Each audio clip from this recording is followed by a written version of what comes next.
At first glance, this spacious road may appear to be the road to true freedom. Why? Because it's easy to travel.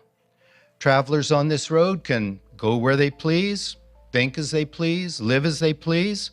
There aren't any restrictions, no rules, no commitments.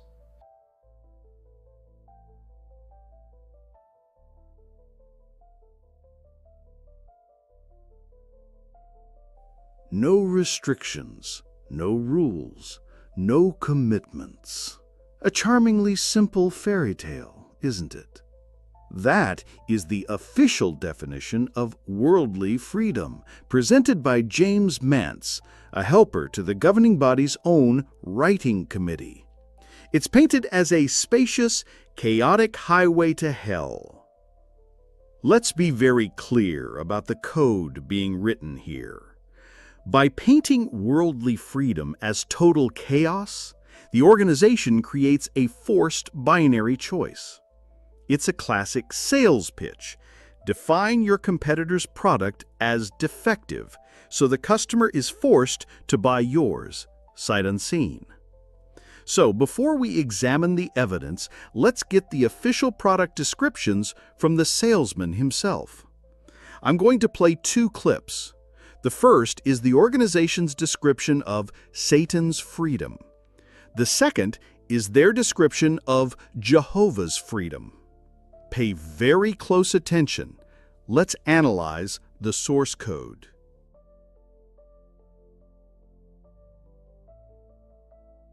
First, the official depiction of the broad road. Because it's easy to travel. Travelers on this road can go where they please, think as they please, live as they please. There aren't any restrictions, no rules, no commitments. So that's freedom A, a lawless free-for-all. Now let's hear the sales pitch for their product, freedom B. What does their cramped, narrow road of true freedom require? In contrast, this narrow road calls for self-control, self-denial, hard work, and respect for authority. But this is the road to true freedom. And there you have it, the central choice. The world offers a life of no rules. The governing body offers a life of self-denial and respect for authority. The question is, what happens when respect for authority means the total surrender of your conscience, your family, and your life? Let's cross-examine the fine print. Here is Exhibit A, what their brand of respect for authority and self-denial looks like when a family member who has been removed from the organization dies. This directive, straight from their publications, governs your right to grieve. The Watchtower of September 15, 1981, paragraph 26 reads, "Should he die while disfellowshipped, arrangements for his funeral may be a problem. His Christian relatives may like to have had a talk at the Kingdom Hall, if that is the local custom, but that would not be fitting for a person expelled from the congregation. If he had been giving evidence of repentance and wanting God's forgiveness, such as by ceasing to practice sin and by attending Christian meetings, some brother's conscience might allow him to give a Bible talk at the funeral home or gravesite. However, if the disfellowshipped person had still been advocating false teachings or ungodly conduct, even such a talk would not be appropriate." I want you to truly process what this directive means. The phone call comes. Your child, your mother, gone.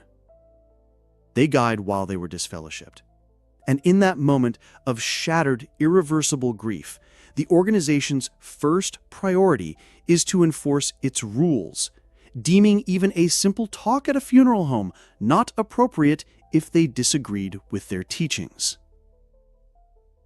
The system assumes that anyone expelled from the organization has lost all moral compass. They are commanding you to see your dead loved one not as a person to be mourned, but as a source of doctrinal contamination. But this is where the system's logic short circuits. let's introduce a conflicting line of code from their latest, most basic teaching manual. This is from their interactive Bible course, designed to give comforting truths. Pay attention to the question they ask their students. Lesson 29. What happens when we die? Point 5 reads, many people have been taught that when they die, they will suffer as a result of their past actions. But it comforts us to know that no one suffers after death, not even someone who has done very bad things. Romans 6 verse 7, their New World Translation reads, "For the one who has died has been acquitted from his sin." And then discuss this question. If, as we read in the Bible, death acquits or releases a person from sin, do you think anyone who has died is suffering because of past mistakes? It's a comforting thought, isn't it? A direct question from their own textbook, a beautifully simple leading question designed for a new student to answer, of course not. And you know what? They're right. According to their own doctrine, their own simple-as-it-gets teaching manual, the very instant a person dies, they are acquitted, absolved. The case is, from a divine standpoint, closed. And yet, it is after this supposed divine acquittal that the earthly organization chooses to continue the punishment. They are carrying out a posthumous shunning. They are punishing a person whom their own textbook explicitly says is no longer suffering and has been released from sin. This isn't just cruel, it is a profound, self-incriminating contradiction. Respect for authority demands that you enforce a judgment that their own doctrine claims God has already erased. Now, let's run the comparison. On the so-called chaotic, broad road, do mainstream religions do this? In nearly every mainstream faith and in secular society, compassion for the bereaved family is the paramount concern. On this, the most fundamental test of our humanity, the world of no rules is infinitely more humane, more loving, and truly more free.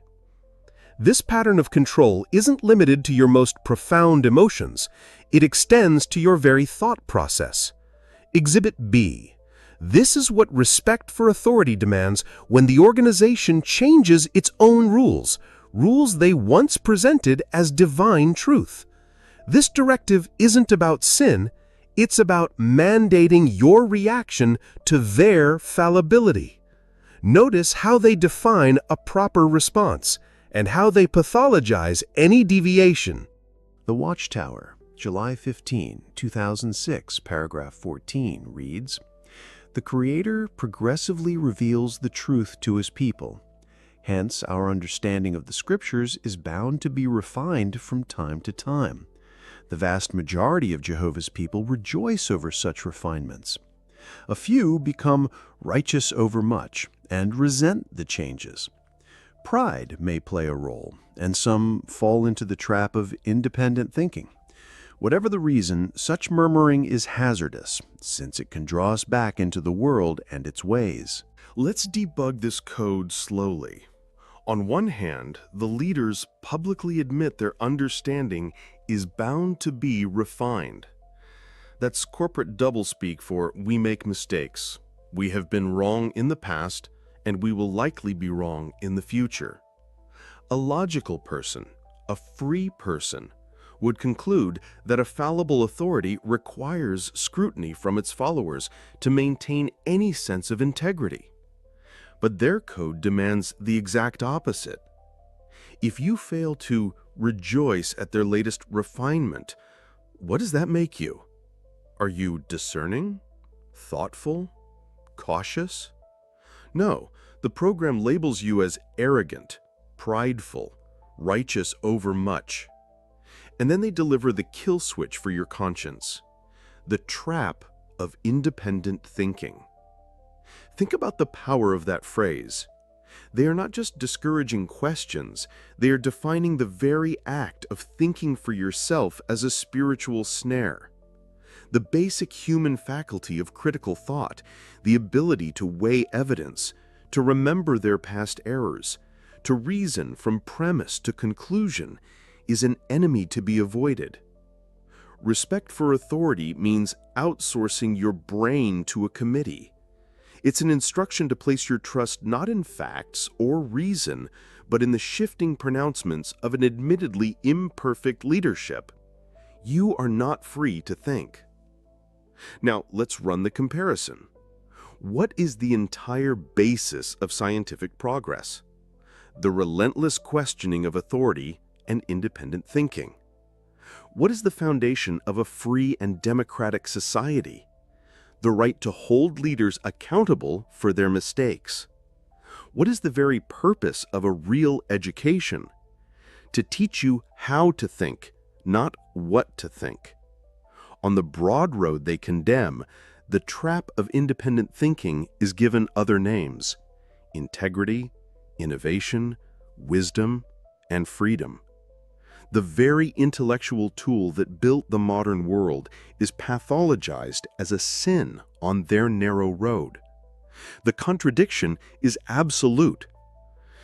And now for the final exhibit, the point where the system's demands for self-denial and respect for authority collide with the most fundamental human drive: survival. This directive reveals the life-or-death logic every witness is programmed to follow. This comes from an internal document for parents on how to handle the blood issue for their children. The Kingdom Ministry of September 1992. Safeguarding your children from misuse of blood.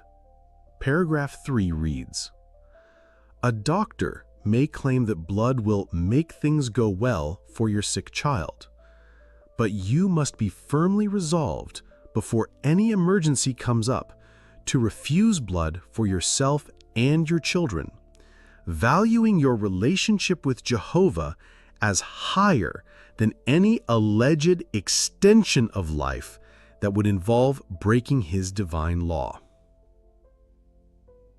An alleged extension of life. That is their official, sanitized term for a standard, life-saving medical procedure. This directive isn't about giving you freedom of choice, it's about removing it. It is a preemptive command to be firmly resolved before an emergency ever happens. It instructs you to program your own mind and the minds of your children to value adherence to their rule as higher than life itself. Imagine that moment. You're in a hospital. Fear is real. Panic is rising. A doctor, a person trained for years to save lives, is telling you there is a path to survival. But the code, the Watchtower code running in your head, tells you that your survival instinct is a temptation, that the doctor's help is an alleged benefit, and that true loyalty requires you to refuse it. This is the ultimate expression of control, to convince a person that their very life is a bargaining chip, and that their freedom is best expressed by letting go of it at the command of an organization. This is the protocol for martyrdom, handed down from a corporate headquarters that will never have to face the consequences. And what of the chaotic, evil, broad road? That road, the road of scientists, doctors, and first responders, is built to do one thing in that moment: save your life. That so-called lawless world will fight tooth and nail to uphold your right to exist. The contradiction is, and I say this with precision, terminal.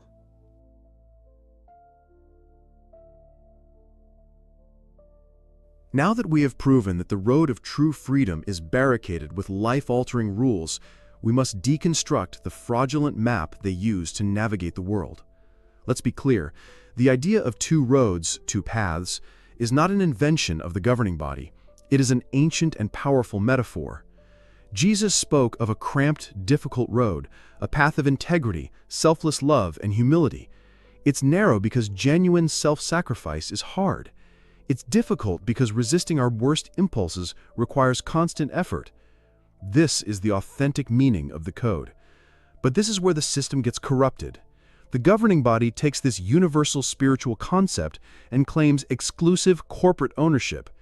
They teach their followers that this narrow road isn't just a way of life, it is their organization. To them, the truth isn't a principle, it's a mailing address in Wallkill, New York. You are either a card-carrying, baptized member of their club, or you are on the road to destruction. There is no middle ground. All right, let's, for the sake of argument, accept their premise. Let's say they are correct. Jehovah's Witnesses, and only Jehovah's Witnesses, are on the narrow road. That means every other human being on this planet, all 7 billion of them, are on the broad road to annihilation. So who exactly is on this road to destruction? The doctor who spends 80-hour weeks to cure childhood cancer? A person who deeply believes in Jesus but isn't a witness? She's on it. The firefighter who runs into a burning building to save your family? He's on it. The devout Catholic nun who has dedicated her entire life to serving the poor and marginalized? On the road to destruction. The honest, God-fearing Muslim father who teaches his children kindness and integrity? On the road to destruction. Every scientist, every artist, every teacher, every parent who tries their best to be a decent human being. According to this code, they are all just walking, talking debris waiting for deletion. Because in their system, your actions don't matter. Your love doesn't matter. Your faith in God doesn't matter. Your innate human goodness is irrelevant. The only variable the program recognizes, the only condition that gets you off that broad road, is active, obedient membership in their organization. All other inputs are rejected. All other good is rendered meaningless. This isn't just a flawed doctrine, it's a moral monstrosity.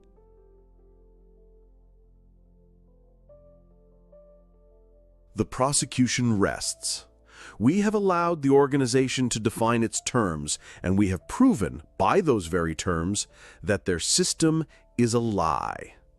The true freedom they offer is nothing more than absolute respect for authority. And that authority demands you deny your family, surrender your independent thought, and, if necessary, sacrifice your own child. This is not freedom. This is the very definition of a cult's control architecture. The only way to win this game is not to play. The empowering alternative is to reject their binary code. True freedom is not about finding the right set of rules. It's about reclaiming the right to think for yourself. It's about having the courage to decide that your life, your conscience, and your heart are not the property of an organization. That is the road less traveled. And yes, it requires immense courage, but it's the only road that is actually your own. If you're starting to see the glitches, please hit that subscribe button, like, or leave a comment. Thank you for joining me, and remember Jesus' words, the truth will set you free. Until next time, awaken, question, and discover. Goodbye.